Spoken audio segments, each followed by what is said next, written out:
नमस्कार दोस्तों, NCB education hub YouTube channel में आप सभी का हार्दिक अभिनंदन है।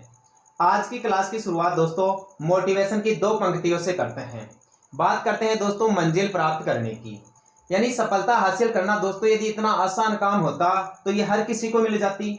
यदि अपन सफलता प्राप्त करना चाहते हैं दोस्तों, मंजिल प्राप्त करना चाहते हैं, अपनी कामयाबी प्राप्त करना चाहते हैं, तो उसके लिए जब अपन एक छोटा सा सपना देखते हैं ना दोस्तों, तो अपने सामने हजारों मुश्किलें खड़ी हो जाती हैं। कई बच्चे दोस्तों उससे घबरा जाते हैं, कई बच्चे उसका डटकर सामना करते हैं, मेहनत करते हैं, मुकाबला करते हैं, इंटरेस्ट के साथ पढ़ते हैं दोस्तों और कामयाबी हासिल करते हैं। जरा आप भी गौर कीजिए दोस्तों, वो मंजर ही क्या होगा जिस दिन हमारी कामयाबी शोर मचाएगी। ठीक है, अब आइए दोस्तों अपन बात करते हैं अपने विषय की ओर। अपने जो अध्ययन का जो विषय है दोस्तों, वो इंडियन ज्योग्राफी में भारत का अपवाह तंत्र चल रहा है।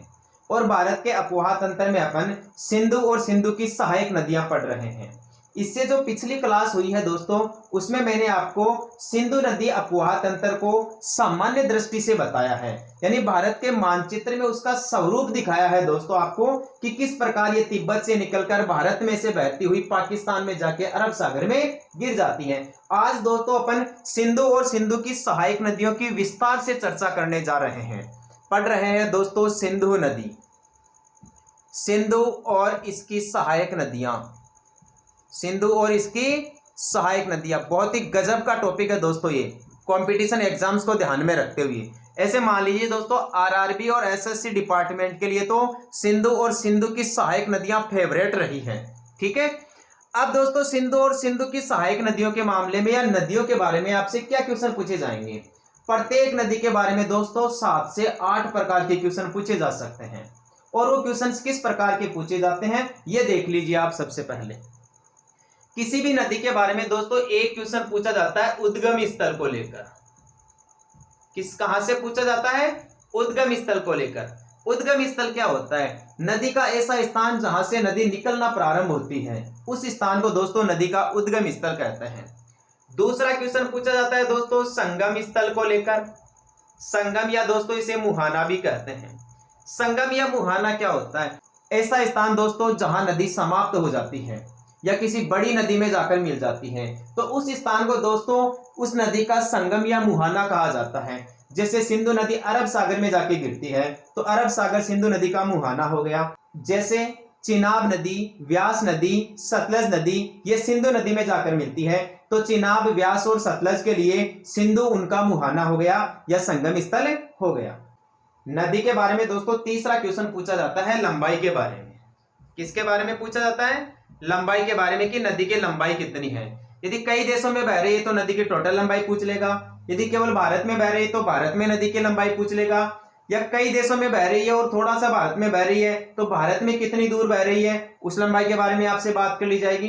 ठीक है दोस्तों, नदी के बारे में दोस्तों चौथा क्वेश्चन आपसे पूछा जाएगा अपवाह क्षेत्र के बारे में। अपवाह क्षेत्र के बारे में कि यह नदी कहां कहां बह रही है। यदि कई देशों में बह रही है तो सभी देशों के नाम बताने हैं। जैसे सिंधु नदी अपवाह तंत्र है दोस्तों, वो तिब्बत में है, भारत में है और पाकिस्तान में भी है। यदि केवल भारत में सिंधु नदी के अपवाह तंत्र की बात की जाए तो भारत में जिन जिन राज्यों में सिंधु और उसकी सहायक नदियां बहती है वो अपवाह तंत्र बता देना है। ऐसे ही गंगा नदी के बारे में क्वेश्चन बता देना है, गोदावरी के बारे में क्वेश्चन बता देना है। पांचवा जो क्वेश्चन पूछा जाएगा दोस्तों नदी के बारे में वह पूछा जाएगा सहायक नदी के बारे में। किसके बारे में पूछा जाएगा? सहायक नदी के बारे में। सहायक नदियां क्या होती है?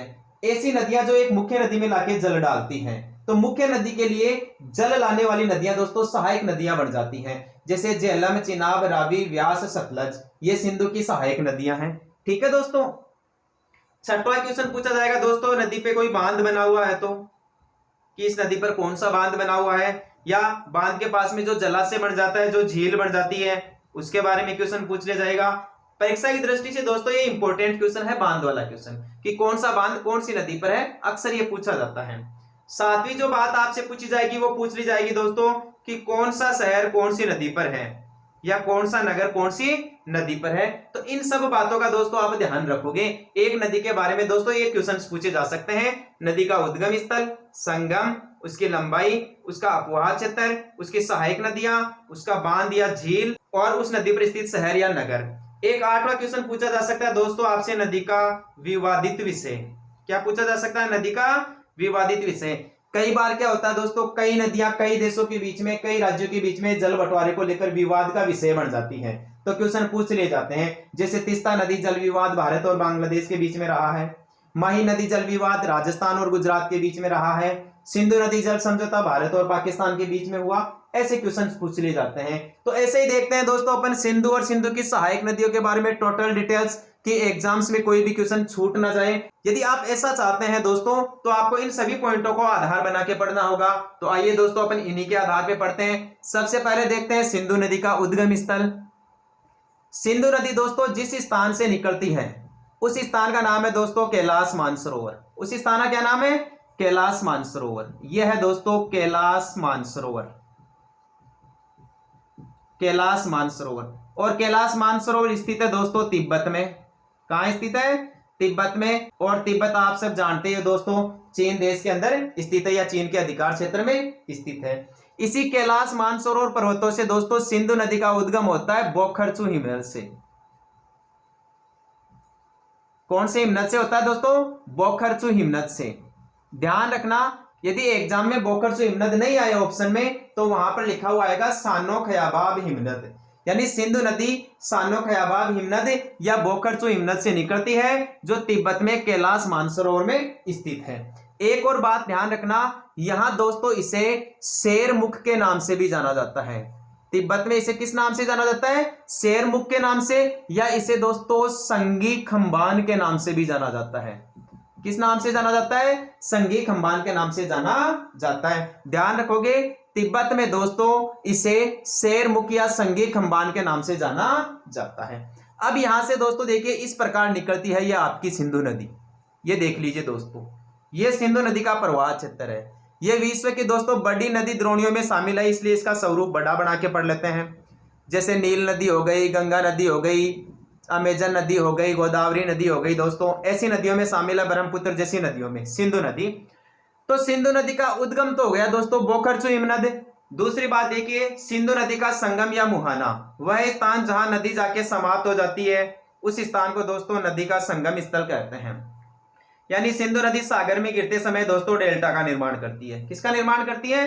डेल्टा का। और जिस सागर में सिंधु नदी अपना जल डालती है दोस्तों, उस सागर का नाम है अरब सागर। उस सागर का क्या नाम है? अरब सागर। अतः सिंधु नदी अरब सागर में जाके मिल जाती है। सिंधु नदी का उद्गम है दोस्तों बोखरचू हिमनद या सानो खयाबाब हिमनद। अब तीसरी बात देखिए दोस्तों, सिंधु नदी की लंबाई। सिंधु नदी की लंबाई में दोस्तों दो क्वेश्चन आपको ध्यान रखने हैं। सिंधु नदी की टोटल लंबाई कितनी है? 2880 किलोमीटर है। सिंधु नदी की कुल लंबाई कितनी है? 2880 किलोमीटर। सिंधु नदी की दोस्तों केवल भारत में लंबाई कितनी है? 1114 किलोमीटर। सिंधु नदी की भारत में लंबाई कितनी है? 1114 किलोमीटर। अगली बात, सिंधु नदी का अपवाह क्षेत्र।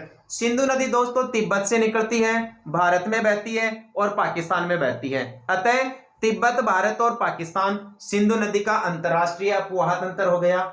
सिंधु नदी के अपवाह क्षेत्र की केवल भारत में बात की जाए तो भारत में दोस्तों सिंधु नदी का अपवाह क्षेत्र जम्मू कश्मीर राज्य है, पंजाब है और हिमाचल प्रदेश राज्य में है। यानी इसमें सिंधु और सिंधु की सहायक नदियां शामिल है।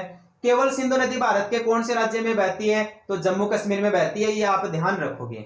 अगली बात देखिए दोस्तों, सिंधु नदी पर बने हुए यदि कोई बांध है, कोई झील है, शहर है, नगर है, तो ये देख लेते हैं दोस्तों। सबसे पहले दोस्तों देखिए सिंधु नदी पर कोई बांध बना हुआ है, तो सिंधु नदी पर दोस्तों एक बांध बना हुआ है जिसका नाम है बुंजी बांध। जिसका क्या नाम है? बुंजी बांध। और इस बुंजी बांध का निर्माण दोस्तों पाकिस्तान के द्वारा पीओके क्षेत्र में किया गया है, यानी पाक ऑक्यूपाइड कश्मीर या पाक अधिकृत कश्मीर क्षेत्र में किया गया है। इस बुंजी बांध का दोस्तों भारत विरोध करता है। अतः यह बुंजी बांध परियोजना पाकिस्तान और भारत के बीच में विवाद का विषय रही है। इसके अलावा सिंधु नदी के बारे में आपको यह ध्यान रखना है दोस्तों कि सिंधु नदी पर लेह नगर स्थित है। कौन सा नगर स्थित है? लेह नगर स्थित है, जो लद्दाख में स्थित है। एक तो ये बात ध्यान रखोगे। सिंधु नदी पर दोस्तों एक गिलगित शहर है। कौन सा शहर है? गिलगित शहर है जम्मू कश्मीर का। एक सिंधु नदी पर दोस्तों कराची शहर है। कौन सा शहर है? कराची शहर, जो पाकिस्तान का है। यानी पाकिस्तान के कराची शहर के पूर्वी हिस्से से ही सिंधु नदी अरब सागर में जाके मिलती है। एक सिंधु नदी पे आप ध्यान रखोगे दोस्तों मिथानकोट का। किसका ध्यान रखोगे? मिथानकोट का। यह मिथानकोट स्थान पाकिस्तान में स्थित है। यहां मिथानकोट स्थान में ही सिंधु नदी में पंचनद आकर मिलता है। कौन आकर मिलता है? पंचनद। देखिए पंचनद क्या है? पंचनद यानी दोस्तों 5 नदियां, और ये मुख्य रूप से पंजाब में बहती थी। पंजाब क्षेत्र में बहने वाली 5 नदियों के सम्मिलित रूप को ही पंचनद कहा जाता है। और ये पंचनद है क्या? ये पंचनद दोस्तों सिंधु की सहायक नदियां हैं। ये पंचनद क्या है? सिंधु की सहायक नदियां। किसी भी नदी के बारे में दोस्तों 2 प्रकार के क्वेश्चन पूछे जा सकते हैं सहायक नदी के बारे में। एक तो डायरेक्ट आपसे ये क्वेश्चन पूछ लिया जाएगा कि ये नदी कौन सी नदी की सहायक नदी है, कि ये नदी कौन सी नदी की सहायक नदी है। दूसरा क्वेश्चन ये पूछ लिया जाएगा कि दाईं ओर से आकर मिलने वाली सहायक नदी कौन सी है और बाईं ओर से आकर मिलने वाली सहायक नदी कौन सी है। तो ये जो पंचनद है, ये पंचनद दोस्तों सिंधु नदी में बाईं ओर से आकर मिलने वाली सहायक नदियां हैं। ठीक है, इससे पहले आप दाईं ओर से आकर मिलने वाली सहायक नदियों के बारे में देख लीजिए। जैसे दोस्तों एक नदी है जिसका नाम है श्योक। क्या नाम है? श्योक नदी। एक नदी है दोस्तों जिसका नाम है नुब्रा। क्या नाम है? नुब्रा। एक नदी दोस्तों ये खुद गिलगित हो गई। एक नदी है दोस्तों जिसका नाम है काबुल। क्या नाम है? काबुल। और एक और नदी है जिसका नाम है दोस्तों गोमल। क्या नाम है? गोमल। और भी दोस्तों कई छोटी बड़ी नदियां हैं जो सिंधु नदी में दाईं ओर से आकर मिलती है। तो सिंधु नदी में दाईं ओर से आकर मिलने वाली महत्वपूर्ण नदियां कौन कौन सी है? गोमल है, काबुल है, नुब्रा है, श्योक है और गिलगित नदी है। ठीक है दोस्तों, अब देखते हैं अपन बाईं ओर से आकर मिलने वाली सहायक नदियों में। बाईं ओर से आकर मिलने वाली सहायक नदियों में, इन 5 नदियों में दोस्तों मुख्य रूप से जो 5 नदियां शामिल है उनका नाम इस प्रकार है दोस्तों। एक का नाम है झेलम, दूसरी का नाम है चिनाब, तीसरी का नाम है रावी, चौथी का नाम है व्यास और पांचवी का नाम है दोस्तों सतलज। 5वीं नदी का क्या नाम है? सतलज नदी। यानी झेलम, चिनाब, रावी, व्यास और सतलज, ये पंचनद की नदियां हैं दोस्तों जो सिंधु नदी में बाईं ओर से जाकर मिल जाती है। कौन से स्थान पे मिल जाती है? मिठानकोट स्थान पे मिल जाती है जो पाकिस्तान में है। इन पंच नदों के बारे में दोस्तों कुछ विशेष क्वेश्चन आपसे पूछ लिए जाते हैं। जैसे एक तो इनके प्राचीन नाम। झेलम का प्राचीन नाम है दोस्तों वितस्ता नदी। क्या नाम है इसका? नाम है वितस्ता नदी। चिनाब का प्राचीन नाम है दोस्तों असिकिनी नदी, इसे असिकिनी नदी के नाम से जाना जाता है। रावी नदी का प्राचीन नाम है दोस्तों परुषणी नदी, या इसे पर्युषणी नदी भी कहा जाता है। व्यास को कहा जाता है दोस्तों विपाशा और सतलज को कहा जाता है दोस्तों सतुड़ी नदी। ये इन नदियों के प्राचीन नाम हैं। डायरेक्ट यहां से क्वेश्चन पूछे जाते हैं। वितस्ता नदी किसे कहते हैं? झेलम को। असिकिनी नदी किसे कहते हैं? चिनाब को। परुषणी नदी किसे कहा जाता है? रावी नदी को। विपाशा नदी किसे कहते हैं? व्यास नदी को। और सतुड़ी नदी किसे कहा जाता है? सतलज नदी को। एक आप दोस्तों इस सिंधु नदी का भी ध्यान रखना। इस सिंधु नदी को दोस्तों इंडस कहा जाता है। सिंधु नदी को क्या कहा जाता है? इंडस। और ये इंडस शब्द दोस्तों ग्रीक भाषा का है या लैटिन भाषा का शब्द है। इसी इंडस के नाम पर दोस्तों हमारे देश का नाम इंडिया रखा गया था। क्या रखा गया था? इंडिया रखा गया था। अब इन 5 नदियों की दोस्तों विस्तार से चर्चा करेंगे अपन। इन 5 नदियों के अलावा दाईं ओर से आकर मिलने वाली 2 और अन्य नदियां हैं। एक नदी का तो नाम है दोस्तों जास्कर और दूसरी नदी का नाम है द्रास। क्या नाम है? द्रास। यानी जास्कर और द्रास, ये 2 नदियां भी पंचनद की तरह ही सिंधु नदी में बाईं ओर से आकर मिल जाती है। एक बात आप ये भी ध्यान रखोगे, आपसे क्वेश्चन पूछ लिया जाए कि सिंधु नदी कौन सी 2 पर्वतमालाओं के बीच से बहती है, तो सिंधु नदी दोस्तों लद्दाख और जास्कर पर्वत श्रेणियों के बीच से बहती है। सिंधु नदी कौन सी पर्वत श्रेणियों के बीच से बहती है? लद्दाख पर्वत श्रेणी और जास्कर पर्वत श्रेणी के बीच में से। अब इन 5 नदों की देखिए दोस्तों। 5 नदों में अपन सबसे पहले ले लेते हैं दोस्तों झेलम नदी को। कौन सी नदी को? झेलम। झेलम नदी का उद्गम दोस्तों 2 धाराओं से होता है। एक का तो नाम है चंद्रा और दूसरी का नाम है भागा।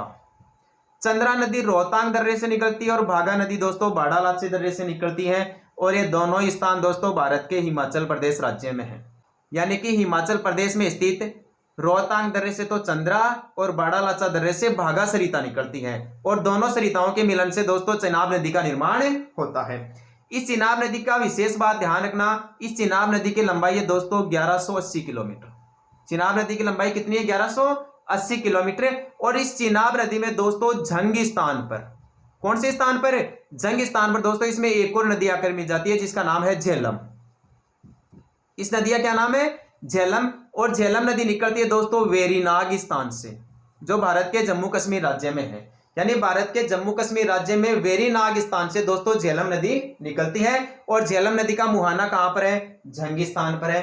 ध्यान रखना, झेलम नदी पर दोस्तों वुल्लर झील स्थित है। झेलम नदी पर क्या स्थित है? वुलर झील, जो भारत की सबसे बड़ी मीठे पानी की प्राकृतिक झील है। इसी झेलम नदी पर दोस्तों जम्मू कश्मीर का श्रीनगर शहर स्थित है। इसी झेलम नदी पर दोस्तों तुलबुल परियोजना है। तुलबुल परियोजना, तुलबुल भारत सरकार के द्वारा शुरू की गई एक नौवहन परियोजना है जो पाकिस्तान के द्वारा विरोध की जा रही है इस पर। तो क्वेश्चन आपसे पूछ लिया जाए कि तुलबुल परियोजना कौन से देशों की विवादित परियोजना है? भारत और पाकिस्तान की विवादित परियोजना है। एक आप ये बात भी ध्यान रखना कि वह नदी कौन सी है सिंधु की सहायक नदियों में जो पाकिस्तान और भारत के बीच में बॉर्डर का निर्माण करती है, यानी अंतरराष्ट्रीय सीमा का निर्माण करती है। तो वह नदी दोस्तों झेलम नदी ही है। कौन सी है? झेलम नदी है। अभी इसके अलावा आपको क्या ध्यान रखना है दोस्तों, हिमाचल प्रदेश में जो रोहतांग दर्रा है उसके आसपास में ही दोस्तों कांगड़ा जिले में से एक नदी निकलती है। उस नदी का नाम है दोस्तों रावी नदी। उस नदी का क्या नाम है? रावी नदी। और ये रावी नदी दोस्तों पाकिस्तान के मुल्तान स्थान पर, कौन से स्थान पर? मुल्तान स्थान पर इस झेलम और चिनाब नदी की संयुक्त धारा से मिल जाती है। अर्थात झेलम, चिनाब और रावी, ये तीन नदियां दोस्तों मुल्तान स्थान पर एक जगह हो जाती हैं। रावी नदी के बारे में आपको यह क्वेश्चन ध्यान रखना कि पाकिस्तान का लाहौर शहर, पाकिस्तान का लाहौर शहर कौन सी नदी पर स्थित है? रावी नदी पर स्थित है। इन पंच नदियों में ऊपर वाली तीन नदियां हो गई है दोस्तों, झेलम नदी भी हो गई है, चिनाब नदी भी हो गई है, रावी नदी भी हो गई है। चिनाब नदी के बारे में ज्यादा से ज्यादा आप और क्या क्वेश्चन ध्यान रखोगे कि चिनाब नदी पर दोस्तों तीन बांध है। कितने बांध है? तीन बांध। वो तीन बांध इस प्रकार से है, एक तो है सलाल बांध। कौन सा है? सलाल बांध। एक है दोस्तों बगलीहार बांध, सलाल बांध, बगलीहार बांध, दुलहस्ती बांध। ये तीनों बांध भारत में जिस नदी पर स्थित है वो नदी है दोस्तों चिनाब नदी। और ये तीनों बांध भारत के दोस्तों जम्मू कश्मीर राज्य में है। कौन से राज्य में है? जम्मू कश्मीर राज्य में। एग्जाम की दृष्टि से बहुत इंपॉर्टेंट क्वेश्चन है ये। जम्मू कश्मीर में स्थित है सलाल बांध, बगलीहार बांध और दुलहस्ती बांध चिनाब नदी पर स्थित है। ध्यान रखना, नोटिस करने वाली बात है। अब अगली नदी की बात करते हैं दोस्तों व्यास और सतलज। व्यास आसानी से समझ में आ जाएगी यदि अपन ने पहले सतलज नदी पढ़ ली तो पढ़िए। सतलज नदी का उद्गम दोस्तों यहीं से होता है, इन्हीं कैलाश मानसरोवर पर्वतों में। जिस स्थान से सतलज नदी का उद्गम होता है उस स्थान का नाम है दोस्तों राक्षसताल झील। उस स्थान का क्या नाम है? राक्षसताल झील। अतः तिब्बत में स्थित कैलाश मानसरोवर क्षेत्र में राक्षसताल झील से दोस्तों सतलज नदी निकलती है और ये इस प्रकार से बहती है। ये सतलज नदी दोस्तों आगे जाकर पाकिस्तान के अंदर इन ऊपर वाली तीनों नदियों से मिल जाती है, यानी तीन तो ऊपर वाली और एक ये सतलज। और इसी सतलज में दोस्तों एक और नदी आकर मिल जाती है जिसका नाम है व्यास नदी। क्या नाम है? व्यास नदी। व्यास नदी का उद्गम होता है दोस्तों व्यास कुंड से। व्यास नदी का उद्गम कहां से होता है? व्यास कुंड से, जो कहां स्थित है? हिमाचल प्रदेश में। व्यास नदी और सतलज नदी इन दोनों का संगम होता है दोस्तों हरिके स्थान पर। और यह हरिके स्थान दोस्तों भारत के पंजाब राज्य में है जहां पर हरिके बैराज बांध का निर्माण किया गया है। इसी हरिके बैराज बांध से दोस्तों राजस्थान के लिए एक नहर निकाली गई है। राजस्थान के लिए क्या निकाली गई है? एक नहर निकाली गई है इस पश्चिमी राजस्थान के लिए, जिसे इंदिरा गांधी नहर परियोजना के नाम से जाना जाता है, या इसका प्राचीन नाम था राजस्थान नहर। क्वेश्चन पूछ लिया जाए कि मरु गंगा इंदिरा गांधी नहर परियोजना कहां से निकाली गई है? पंजाब के हरिके बैराज से, सतलज और व्यास नदी के संगम से।